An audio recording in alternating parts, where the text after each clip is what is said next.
Sean todos bienvenidos a un nuevo programa de Develando las Escrituras. Gracias por estar acompañándonos cada semana para poder seguir aprendiendo de la palabra de Dios. Y estamos estudiando el libro de Apocalipsis, ¿no es así, Alba? Así es, estamos en el más que interesante libro de Apocalipsis, que por momentos, cuando corresponde, lo vamos leyendo conjuntamente con el libro de Daniel. Pero antes de entrar en esto que es tan lindo y tan interesante y tan importante para cada uno de nosotros, vamos también a otra cosa que también es importante, como es el hecho de cómo te podés comunicar con nosotros. Así es. Para ello, podés hacerlo a través de Facebook. Te vas a buscar allí en Nuestras Voces en el Desierto, Facebook, YouTube. Cuando estás ahí le das like, me gusta, le haces share, compartir. Y también, obviamente, tenés los números de teléfono. O el número de teléfono, que lo puedes usar tanto para WhatsApp como para Telegram, que es el +1 801 499 1334. Lo reiteramos, +1 801 499 1334. Y nuestro correo electrónico es nbdesierto@gmail.com. Y obviamente este programa no solo tenés la posibilidad de verlo y de compartirlo, sino que también tenés la posibilidad de escucharlo y es a través de Radio Messer. Que, por supuesto, podés compartirla. Me imagino que ya tenés la aplicación en tus dispositivos y lo estás escuchando en todo momento a Radio Messer. Si no la tenés todavía, entrá a la página de Radio Messer, que es www.radiomesser.com. Ahí bajás la aplicación y ahí también tenés otro medio para comunicarte con nosotros, porque en esa página también dice contactos. Así es. Está todo dicho, Alba. No, una cosa más. Sí. Una buena nueva, y es que si te has perdido alguno de los programas anteriores o por estas cosas algo no te quedó claro, están todos en Facebook y en YouTube, los podés mirar todas las veces que quieras y compartilo todas las veces que quieras. A veces nos han hecho la pregunta, Daniel, ¿será que puedo compartir el programa o será que puedo compartir otras cosas que ustedes suben a Facebook o a YouTube? Compartan todo. Necesitamos que la palabra de Dios, que el mensaje, que las buenas nuevas del Evangelio lleguen a todo el mundo. Hay una sola cosa que no vamos a autorizar por nada del mundo y es que hagan negocio con esto, ¿ok?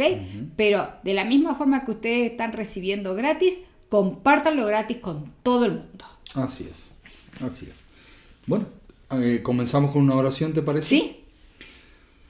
Bendito Padre que está en los cielos, gracias le damos por estar aquí junto a nosotros. Permita que podamos aprender de su palabra y, como decimos en cada programa, Padre, que usted sea quien venga a enseñarnos. Amén. Señor, que también podamos ponerlo en práctica en nuestras vidas. Amén. En su nombre, amén. Vamos a estudiar la palabra de Dios. Siempre se debe hacer con oración previa.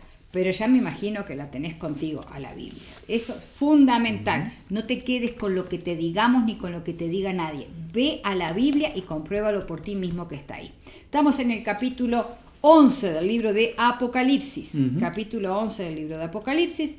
Y vamos a estar viendo justamente lo que estaba en los versículos. Ya les digo enseguidita. Apocalipsis 11... acerca de los dos testigos, ¿verdad? Así es. Estábamos viendo lo que eran los dos olivos, los candeleros, lo que era eso, y estábamos viendo justamente ni más ni menos que la comparación o la explicación que va haciendo de este pasaje lo que estaba en el libro de Zacarías. ¿Ok? ¿Avanzamos un poco más? Avanzamos un poco más, sí, y vamos ahora sí a leer el versículo 5, que allí nos dice: si alguno quiere dañarlos, sale fuego de la boca de ellos y devora a sus enemigos, y si alguno quiere hacerles daño, debe morir él de la misma manera. Muy interesante, ¿verdad? No pierdan este pasaje. Pero vamos a ver otro versículo un poquito más adelante en Apocalipsis.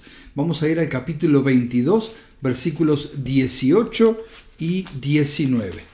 Apocalipsis capítulo 22, versículos 18 y 19. ¿Lo puedes leer, Alba, sí. por favor? Dice así: yo testifico a todo aquel que oye las palabras de la profecía de este libro. Si alguno añadiere a estas cosas, Dios traerá sobre él las plagas que están escritas en este libro. Y si alguno quitare de las palabras del libro de esta profecía, Dios quitará su parte del libro de la vida y de la santa ciudad y de las cosas que están escritas en este libro. Creo que la explicación es clara, ¿no les parece? Tú dañas, por decirlo así, quitando algo de la escritura, y dice Dios, lo que nos dijo allí su palabra, yo quito tu nombre, ¿sí?, de sus registros. En otras palabras, te pierdes. No vas a poder disfrutar de la vida eterna y ese lugar especial que Dios tiene preparado para ti. Mira lo que dice Deuteronomio capítulo 4, versículo 2. No añadiréis a la palabra que yo os mando, ni disminuiréis de ella, para que guardéis los mandamientos de Jehová vuestro Dios que yo os ordeno. La misma cosa, el mismo consejo. Así es. Tú dañas agregando algo a la escritura. También dice, te añado las plagas que van a venir antes de mi venida. Exacto. Todo es en contra si nosotros agregamos o quitamos algo de su palabra. Exactamente. ¿Qué está queriendo mostrar el Señor con esto? Que es cosa muy seria el no seguir estrictamente lo que está en su palabra. Así es. Después de todo, si bien la escribieron los seres humanos, la palabra en sí es inspirada por Dios. Así es. Vamos a ver qué nos dice Hebreos en el capítulo 1, versículo 1 y 2. Estaba buscando mientras otro pasajecito que va justamente con esto que estábamos diciendo. Mientras tú buscas ese, yo trato de encontrar este otro. Ok, no hay problema. Recuerda, Hebreos capítulo 1, versículos 1 y 2. Y allí su palabra dice, Dios, habiendo hablado muchas veces y de muchas maneras en otro tiempo a los padres por los profetas, en estos postreros días nos ha hablado por el Hijo, a quien constituyó heredero de todo y por quien asimismo hizo el universo. O sea, la cosa es bien clara. Si bien lo escribieron los hombres, es palabra de Dios. Así es. Y vamos a buscar otro. Te invito a buscar 2 de Timoteo, capítulo 3, versículo 16. Mientras tú buscas eso, voy a leer lo que yo estaba buscando, el pasaje de Eclesiastés 3:14, que dice, he entendido que todo lo que Dios hace será perpetuo. Sobre aquello no se añadirá, ni de ello se disminuirá. Y lo hace Dios para que delante de Él teman los hombres. O sea, la palabra de Dios es perfecta. Así es. No se le pone ni se le quita absolutamente nada. Segunda de Timoteo, capítulo 3, versículo 16. Allí dice, mas evita profanas y vanas palabrerías, porque conducirán... 3:16, segunda de Timoteo. Perdón, sí. Toda la escritura es inspirada por Dios y útil para enseñar, para redarguir, para corregir, para instruir en justicia. ¿Viste cómo dice ahí? Si bien escrita por los hombres, pero dice que es toda inspirada por Dios. Así es. O sea, y es por ese motivo que no podemos ni quitar ni ponerle nada. Porque Dios es el que pone la firma en todo esto. Por supuesto. Y Dios es perfecto. Entonces la escritura tiene todo lo que tiene que tener. Todo lo que tiene que tener. Así es. ¿Cuánto de la escritura es inspirada por Dios? Toda. Sí. Esto es importante destacarlo porque tristemente hay grupos que se autodenominan o consideran como parte del cristianismo que toman solo algunas partes de la palabra como si fuera inspirada y el resto no. Correcto. Y buscan hasta interpretaciones y buscan cosas extrañas para decir cosas que no son correctas y hasta gastan, vamos a decir, su tiempo en decir cosas equivocadas y perder el tiempo y acusar a otros en vez de decir lo que dice su palabra. Exacto. Y no inventar cosas extrañas. Exacto. Fíjate que hay historias que han sido probadas por la arqueología y demás que algunas denominaciones las consideran fábulas. Así es. Entonces, como fábula que dice no es inspirada por Dios. Sin embargo, acá dice toda la escritura es inspirada por Dios. Y esto es una forma de quitar, de dañar la escritura. Y al tomar lo que me parece o lo que aprueba mi estilo de vida y descargar lo que me condena, estoy dañando la escritura. Porque la agarro para lo que me sirve. Y lo interpreto acorde a lo que yo pienso, no lo que dice su palabra. Básicamente la estoy usando para excusarme. Así descarto todos aquellos pasajes que de última condenan mi vida, que no es precisamente la de cristiano, por más que me autodenomine cristiano. Así es. Sepan que los que tales hacen ya tienen su recompensa. No que lo digamos nosotros, sino que la Escritura misma lo dice, como recién leíamos en Apocalipsis capítulo 22, versículos 18 y 19. La contraparte también es válida. Si agrego algo a la Escritura, estoy poniéndome en una posición que indica que Dios no sabe cómo hacer las cosas, pero yo sí. ¿Ok? Tremendo. Es ¿Sí? Una blasfemia. Así es. Y que Dios se olvida de incluir cosas importantes, pero yo no. Exacto. Estamos totalmente equivocados. Y así queremos incluir o hacer decir a la Biblia cosas que no dice. Ya en los tiempos de Cristo, el apóstol había llamado la atención a los dirigentes religiosos respecto a esto. Y para eso vamos a ver lo que dice Lucas capítulo 11, versículo 46. El libro de San Lucas, capítulo 11, versículo 46.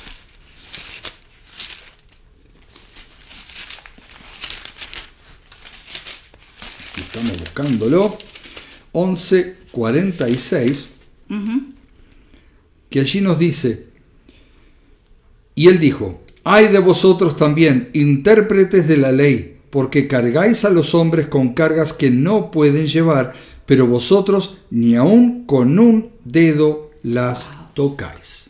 Fue duro el Señor Jesús. Sí, porque pasa que en los tiempos de Jesús, a cada mandamiento, a cada cosa que estaba dispuesta por Dios, le empezaron a agregar un montón de invenciones humanas, que al final el hecho de cumplir los mandamientos o de seguir lo que el Señor pedía, se tornaba en una carga tremenda. Y acá Jesús me encanta porque los desenmascara y les dice: ustedes cargan a los hombres con cargas que ni siquiera ustedes pueden llevar. Ustedes no están dispuestos a seguir todo el conjunto de reglamentos que han puesto. Así es. Era suficiente con lo que yo puse, dice Dios.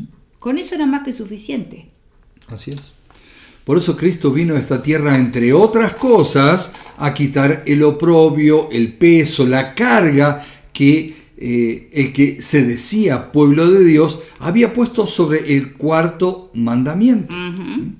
Y también les mostró como cuando la balanza se inclinaba a favor de ellos, entonces estaba bien hacer ciertas cosas que las condenaban en los demás.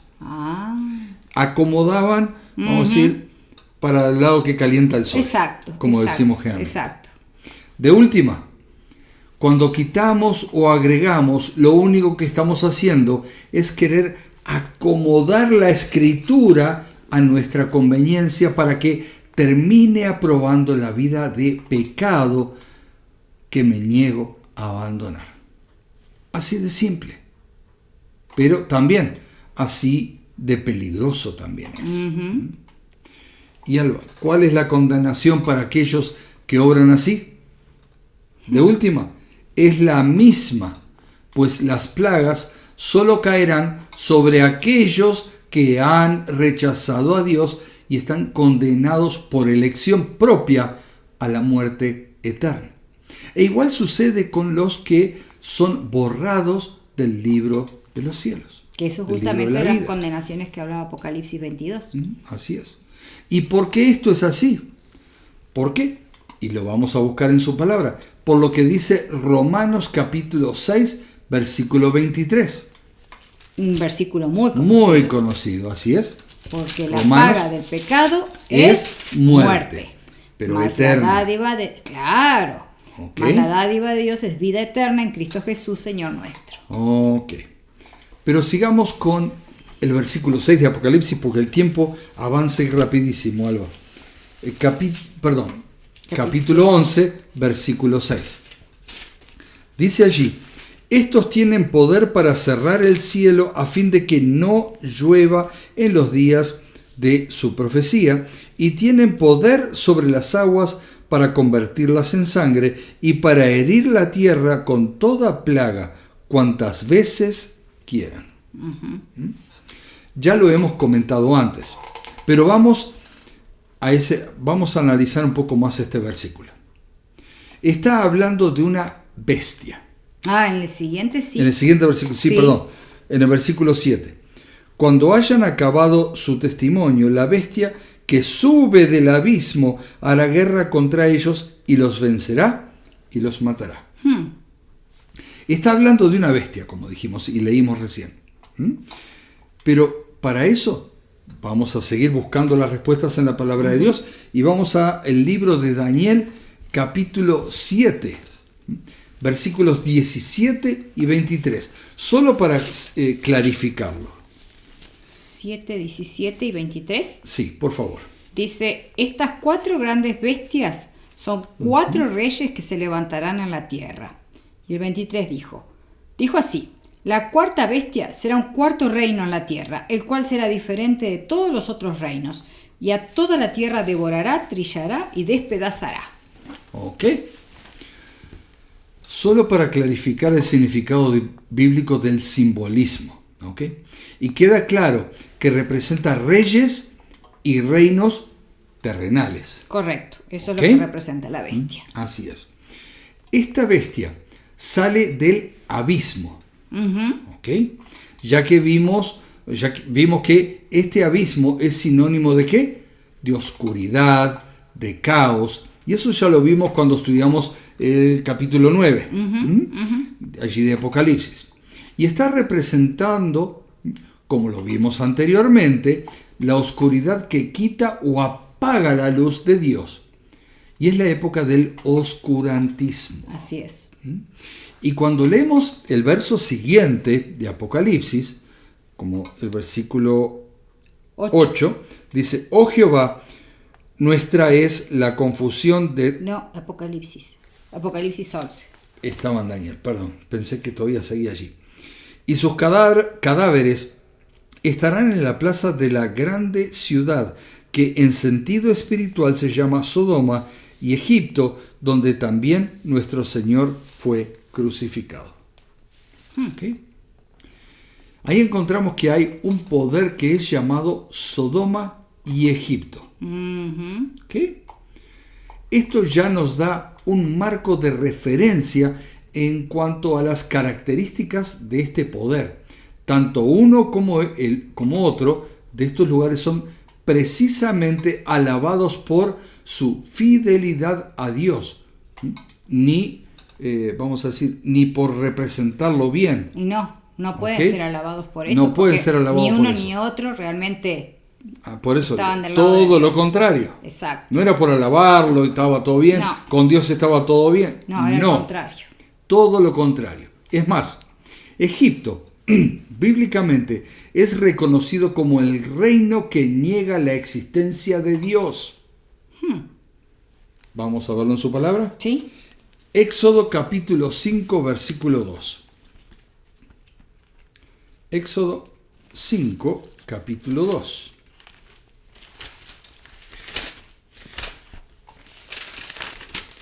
¿Qué? Allí nos dice: y Faraón respondió: ¿quién es Jehová para que yo oiga su voz y deje ir a Israel? Yo no conozco a Jehová, ni tampoco dejaré ir a Israel. Qué pregunta, ¿no? ¿Quién es Jehová? Yo no conozco a Jehová. Así es. O sea, la ignorancia total. Pero no porque no hubieran escuchado.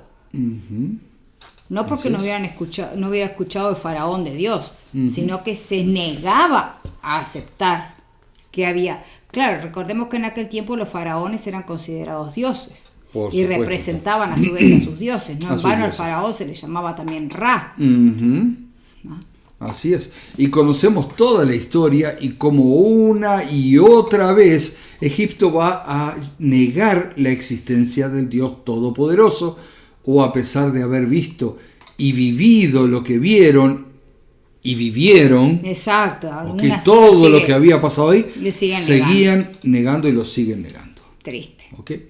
La osadía que siempre tuvo Egipto para con Dios es de temer, mejor dicho. Tener mucho temor de la forma que ellos actúan y actuaron. Fíjense que cada vez que Moisés va a hablar con el faraón, como en tono desafiante y hasta burlesco, le contesta que no solo no sabe quién es, sino que deja entrever que tampoco le interesa saber quién es. ¿Pero por qué? Porque el faraón, como tú dijiste hace un momento, Alba, se consideraba el único Dios por sobre todos los dioses. O sea, no aceptaba la competencia. Ahí está, él era el número uno, el number one, como decimos. ¿Ok? Ahora, volviendo a Apocalipsis, encontramos que al hablar de Egipto, como recién leíamos, obviamente no lo está haciendo ni del Egipto actual, al cual podemos viajar y visitar, sino de un poder que desconoce o no reconoce la existencia de Dios, y con qué nombre conocemos al movimiento que se comporta como tal. ¿Ok? El ateísmo. Exacto. Dicen no creer en Dios. Y que no les interesa y tampoco. que no les interesa tampoco. Y me da pena por ellos. Sí. ¿Ok? Sí. Ahora viene una pregunta muy importante. ¿Hay algún poder ateo que se levantó en las proximidades de la Edad Oscura en el siglo XVIII y que hizo guerra contra la Escritura? Claro que sí. Y vamos a ver el versículo 7 otra vez, que dice: cuando hayan acabado su testimonio, la bestia que sube del abismo hará guerra contra ellos y los vencerá y los matará. Una vez más, pues estamos viendo todas las características que Apocalipsis 11 nos da respecto a estos dos testigos que venimos hablando. Dice que una vez que acabaran su testimonio, la bestia del abismo haría guerra contra ellos, los vencerá y los matará. ¿Ok? Pero ahora vamos a ver un poquito de historia. Y veamos qué es lo que está pasando. La iglesia del momento ha entrado en un territorio muy peligroso, pues en nombre de Dios ha incurrido en grandes persecuciones de aquellos a quien ella, entre paréntesis, entre comillas, no la palabra de Dios, sino a esta organización está considerando herejes. Claro, la Biblia no los consideraba como tal. No. Pero esta organización religiosa sí los consideraba como herejes. Herejes, en la medida que se oponían a lo que decía la palabra de Dios. Exacto. Bueno, no que se oponían a lo que decía la palabra de Dios, no, porque esta gente predicaba de la palabra de Dios. Se oponían a lo que decía este movimiento religioso, Así este poder es. religioso. Este poder religioso que decía las cosas como tenía que decirlas. Los que ellos consideraban herejes, sí, pero estaban equivocados. Claro, o sea, los que estaban equivocados eran ni más ni menos que este poder religioso. Este poder religioso, exacto. Así es. No los que seguían exacto. lo que decía su palabra. Exacto. O sea, lo bueno llamaban malo y a lo malo bueno. Porque los que estaban en el buen camino eran llamados herejes y los que creían estar en el buen camino resulta que estaban en el malo. Y todo, era el poder religioso. Así es. Y a ellos se los consideraba como tales por el solo hecho de seguir exclusivamente lo que la Escritura dice y no apegarse a mandamientos ni pensamientos humanos. Iban en contra de la corriente. Correcto. Igualmente, para recolectar recursos por sus exagerados gastos, ha organizado las famosas indulgencias, que le hemos hablado en otros programas, a cuyo movimiento algunos religiosos se opusieron y obviamente, como todos los que lo hicieron, fueron excomulgados, torturados y o muertos también. Así como pasó, con Martín Lutero, por ejemplo. Exacto. ¿Ok? Y tantos otros más. Y tantos otros. No fue el único. Sí, no fue el único, fueron muchísimos. Sí.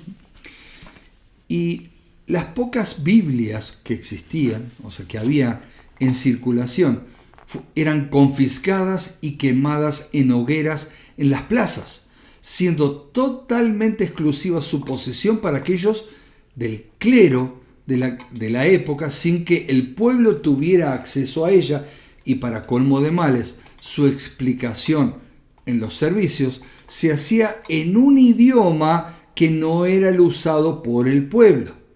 Por lo tanto, era como se le predicaban a las paredes. Y sí, porque el estar ahí sentado, no entender nada, no entender absolutamente nada, entraban vacíos esos pobres feligreses y salían más vacíos que antes todavía. O sea, sedientos y se volvían con sed porque no había agua de vida. Así es. O sea, los que podían dar el agua de vida estaban usando otro idioma. Y a su vez todavía los pocos que tenían Biblias, porque entendamos que eran muy caras, así es. Porque si bien se ha empezado la imprenta, ha empezado a generar las Biblias de Wittenberg, como así se las es. conoció primeramente, estas eran carísimas. Carísimas. No todo el mundo podía acceder a una Biblia. ¿Sí? Pero las pocas que habían circulando entre el pueblo, tristemente fueron confiscadas y quemadas. Así. Y la opresión que el Estado y la Iglesia unidos comenzaron a ejercer, recuerden, entre otras cosas lo que hemos dicho antes, ninguno de los dos, ni la realeza ni la Iglesia, pagaban impuestos, a pesar de que gozaban de todos los beneficios, en tanto el pueblo, la clase obrera, los sostenía y era oprimida cada vez más y más. Qué triste situación. Así es. Y todo esto llevó al surgimiento de pensadores de corriente humanista, donde el ateísmo era su base. ¿Okay? Y por eso dichos que decían, cuando tú matas, la escritura, en consecuencia surge otra fuerza. No es que quede un espacio vacío, no. Como todo, en la escritura hay solo dos caminos. O crees en Dios o no. Y si no crees, entonces perteneces a la corriente atea. Es cierto. Está muy interesante todo lo que estás diciendo. Lo pueden comprobar con la historia también, pero otra vez lo que también estamos comprobando es que el tiempo se acaba. El tiempo se acaba, así es. Así que nos vamos a despedir nosotros hasta la próxima semana, si el Señor así lo permite, pero vamos a orar antes que nada. Así es. Querido Padre que está en los cielos, le damos las muchas gracias por habernos venido a enseñar una vez más.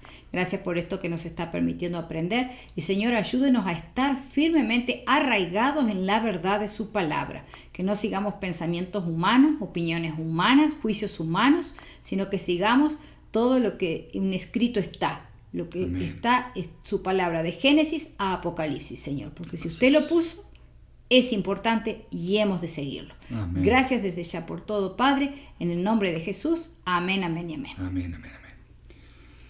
Gracias nuevamente por haber estado junto a nosotros en este programa y te invitamos a que sigas cada semana en toda la programación, así como aparece en pantalla de Radio Messer también, que sea tu compañía diaria. Baja la aplicación y este programa que estás viendo ahora, compártelo con otros, dale like, me gusta. En YouTube también compártelo con otros y también a través de WhatsApp y Telegram lo puedes compartir con muchísima otra gente.